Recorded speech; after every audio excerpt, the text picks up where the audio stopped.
우리가 여러분들과 함께 엘 알리오, 엘이라고 하는 것은 하나님이라는 말씀이고 알리오는 순수 한글로 알린다는 말입니다.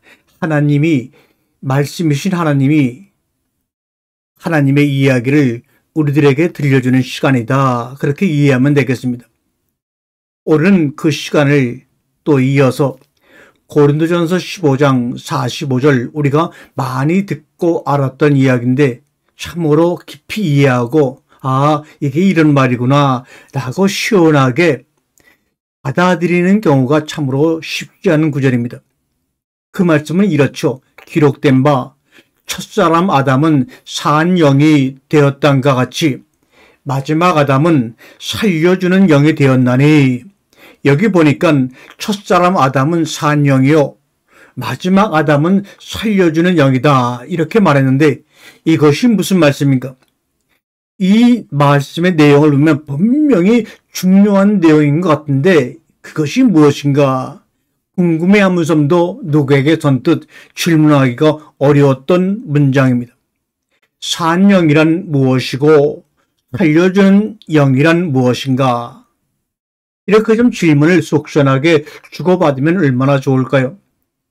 첫사람 아담은 무엇을 지칭하며 마지막 아담은 또 무엇을 지칭함인가? 이렇게 말합니다.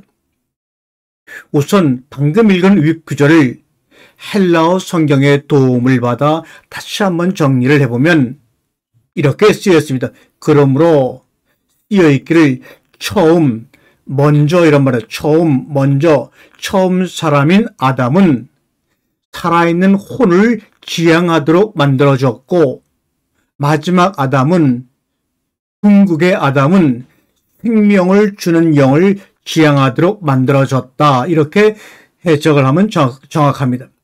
이 구절은 궁극적으로 먼저와 나중, 다시 말해 요한계시록에 나와 있는 알파와 오메가 이야기입니다. 즉 먼저는 무엇이었고 또 그에 대비하여 나중은 어떠하리라는 것을 밝히고 있는 구절입니다. 프로토스, 이 처음이라는 것 이런 말입니다. 프로토스, 성경에서의 처음이란 둘째, 셋째로 나열을 할 수 있는 그런 숫자적 개념이 아니라 존재의 순차적 개념입니다. 즉 처음엔 처음이 있고 그 이후에는 나중이 있다 이런 말입니다. 그것이 바로 성경적 숫자의 전부입니다. 그래서 처음이란 차라리 나중 되기 전이라는 개념에 가깝습니다. 그래서 프로토스란 먼저, 이전의 의미로 에스카토스, 즉 나중, 마지막 완료에 대비되는 개념입니다. 1부터 10까지 균등하게 배열되는 수치적 개념이라기보다는 그래서 0 혹은 1밖에는 존재하지 않는 디지털 신호에 더 가까운 개념이라고 이해를 하시면 좋습니다. 처음에 대해 가장 먼저 떠오르는 구절은 어떤 구절입니까? 아마 누구도 다 태초에 하나님이 천지를 창조하시느니라 라는 말씀일 것입니다. 태초에 메르시티 이런 말이죠. 처음은 그래서 매우 중요합니다. 기사와 징조의 시작이요 모든 것의 근원이기 때문입니다. 처음이란 단어 자체가 으뜸이란 의미이기도 하지요. 시작이 없으면 뭐가 없습니까? 끝도 없습니다. 알파가 없는데 어찌 오메가가 있을 것이며 프로토스가 없는데 어찌 에스카토스가 있겠으며 아르케가 없는데 어찌 델로스가 있을 수 있을까? 나는 알파와 오메가요 처음과 나중이요 시작과 끝이라 우리 주님이 계속해서 계시록에 3번이나 다른 단어로 똑같은 말씀을 반복해 하신 의미가 바로 이것입니다. 출애굽을 소망하는 이스라엘의 발목을 붙잡고 놓아주지 않는 애굽의 마지막 재앙이 떨어지죠.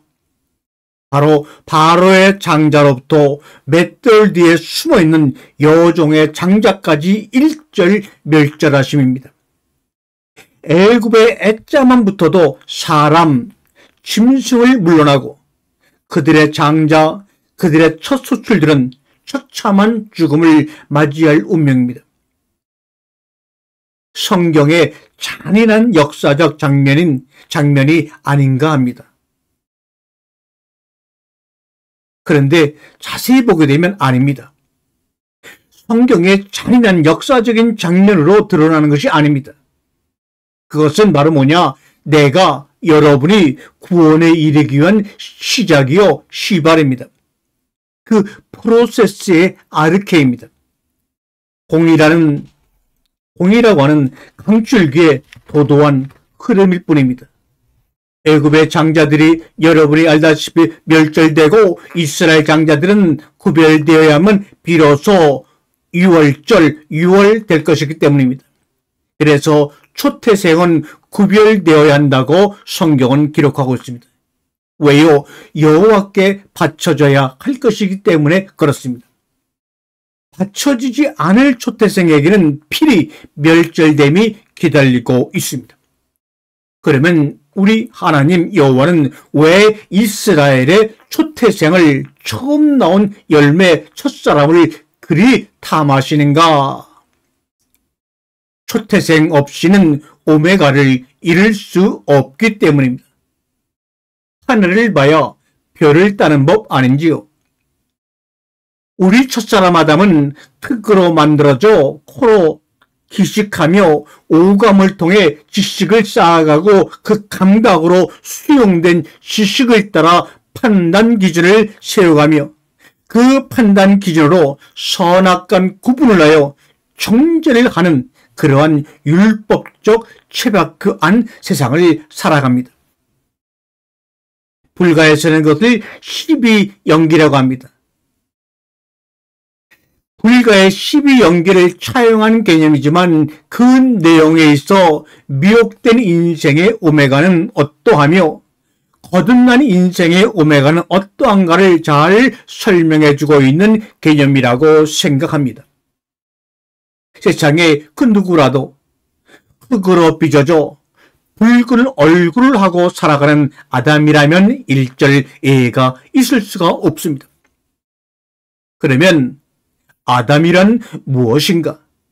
아니, 아담이란 무엇인가?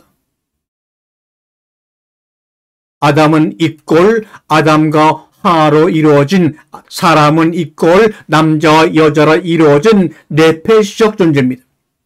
그러면 하란 무엇인가? 아담의 곁에 있는 자입니다. 갈비뼈로 곁으로 만들어졌으니 응당 늘 아담의 곁에 붙어 삽니다. 즉 아담의 짝이요 배필입니다. 한편 우리 안 아담은 아담과 하로 나누어져 여러분도 경험하다시피 편안할 날이 없습니다. 아담은 오른쪽 땅이 평안할 것이므로 오른쪽으로 가자 하는데 하와는 왼쪽 동네 학군이 더 좋으니 거기로 가서 집을 짓고 살자고 합니다. 아담은 여자를 다스리려 하나 하와는 아담을 휘어 잡으려고 합니다. 그래서 사다바알의 고백처럼 마음의 원이로되 육신이 약하도다, 그렇게 가정생활이 만만치가 않은 겁니다. 이러한 아담과 하와의 달콤하고도 갈등어린 희비가 존재하는 결혼생활 자체가, 결혼생활의 총체가 첫사람 아담의 인생입니다. 죽음 같은 쾌락도 있고 눈물 어린 뉘침도 있지만 그 생의 테두리 자체가 율법적 취박한 세상이라 누구도 그것을 벗어날래야 벗어날 수가 없습니다. 이것은 또한 우리의 경험입니다. 그러면 이러한 삶 자체가 바뀌게 되는 계기는 무엇인가? 맞습니다. 빛입니다. 첫째 날에 빛이 있어라 말씀하신 빛이 바로 이러한 삶 자체를 바꾸게 되는 계기로 작용합니다. 빛이 무엇입니까? 말씀이라는 빛이 첫사람 아담에게 비추임에 그 아담은 드디어 빛을 쫓습니다. 코로 숨을 쉬고 산다는 것, 다시 말하면 이것이 산영입니다. 코로 숨을 쉬고 사는 자, 산영, 내폐적 존재입니다. 코로 숨을 쉬고 산다는 것이 사는 것의 전부가 아닐지도 모른다는 의심과 회의의 끝자락에서 아주 잠시 번쩍이는 어긋한 빛입니다. 이럴 듯 빛을 쫓을 수 있기에 만물은 귀합니다. 미혹되어 살아갈지언정 그 빛에 끌릴 수 있는 첫사람 아담이기에 귀한 것입니다. 아니, 더 정확한 표현으로는 그 빛을 쫓았기에 비로소 만물이 되었다고 해야 할 것입니다. 그 귀함을 우리 여호와는 원하고 계십니다. 그 완전할 수 없던 처음이 이제는 완전한 마지막을 향하기 시작했기 때문입니다. 그러면 첫사람 아담의 때는 어떻게 다하게 되는가? 말씀의 빛을 받아 그 빛을 쫓으면서 시작이 됩니다. 빛이 어두움에 비치되 어둠이 깨달지 못하더라. 하나님께로서 보내심을 받은 사람이 났으니 이름은 요한이라. 저가 증거하러 왔으니 곧 빛에 대하여 증거하고 모든 사람으로 자기를 인하여 믿게 하려 함이라. 맞습니다. 빛이 있어도 깨닫지 못하는 그 미련함을 이기는 것이 바로 세례 요한의 사역입니다. 그는 광야에 외치는 소리로서 그 빛을 증거합니다. 그리고 그 소리를 듣는 자는 당장 그 빛의 실체를 보게 되지 않지만 대신 그 장엄한 시간에 애고편을 봅니다. 광명한 새벽별이 떠오름에 첫사람 아담의 때는 이렇게 저물어갑니다. 이렇듯 첫사람 아담은 허공을 올려다보며 여호와를 찾게 되지만 그 허허로운 먼지 속에서도 한 줌 받아낼 로시가 있는 것입니다. 로시가 바로 처음이요 그리스도의 머리요 태초라는 것입니다.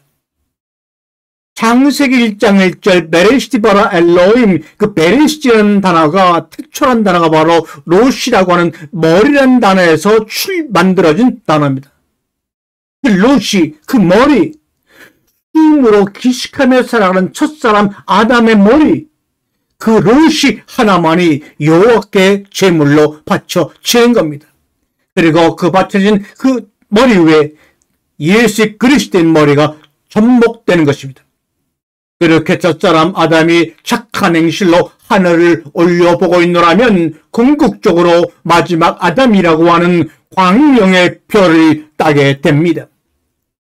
바로 여기에 말씀의 비밀과 말씀의 역사가 있습니다. 말씀은 헬라어로 그라마라고 합니다. 그라마는 문자, 쓰여진 것이라는 말입니다. 말씀은 그라마로 존재하면 죽이는 자가 됩니다. 그러나 피누마로 존재하면 생명을 주는 자가 되는 것입니다. 하나님의 말씀이 문자로 쓰여진 것으로 여러분에게 존재하면 여러분은 죽이는 자가 되고 피누마로 존재하면 생명을 주는 자가 됩니다. 내가 너에게 이런 말이 영이요 생명이라고 말씀하신 것처럼 말입니다. 그러면 죽이는 그라마, 죽이는 말씀은 악한 것인가? 아닙니다. 그라마로 피누마되게 하는 것은 바로 나 자신입니다. 그라마를 그저 그라마로 대접하니 붉은 얼굴의 아담이요 죽을 수밖에 없는 요한한 존재인 것입니다. 그라마를 논하니 모세라는 인물이 있습니다. 그는 율법의 전부요 율법의 총화입니다. 만일 누군가가 그는 아버지의 나라에 들어갔는가 못 들어갔는가 묻는다면 그것은 참으로 심오하지만 막연한 질문이 됩니다. 그 질문은 마치 너는 구원받았는가 라며 이웃에게 달려들어 묻는 것과 같습니다. 그럼에도 불구하고 모세는 아버지의 나라에 들어갔을까? 그것은 개개인에 달려 있습니다. 붉은 얼굴의 나라는 아담이 구원에 이르는 순간 모세 또한 아버지의 나라에 이르게 됩니다. 내가, 여러분이 그를 살리게 되는 것입니다. 내가 그를 살리는 것입니다. 내가 이 율법 세상을 살려내는 것입니다. 그게 바로 살리는 영입니다. 절름발이었던 모세라는 이름의 율법을 내가 구원에 이르는 순간 완성시켜 주기 때문이지요. 말씀이라는 활로 자신을 경영하고 사냥해가며 살아갔던 첫사람 아담은 광야에서 들려오는 그 소리를 듣고 태풍이 된 그 소리로 말미암아 얼굴을 덮고 있던 수건이 홀라당 벗겨져 그 빛을 보아 그 빛을 따르며 구름 속에 숨겨져 있던 무지개를 찾게 됩니다.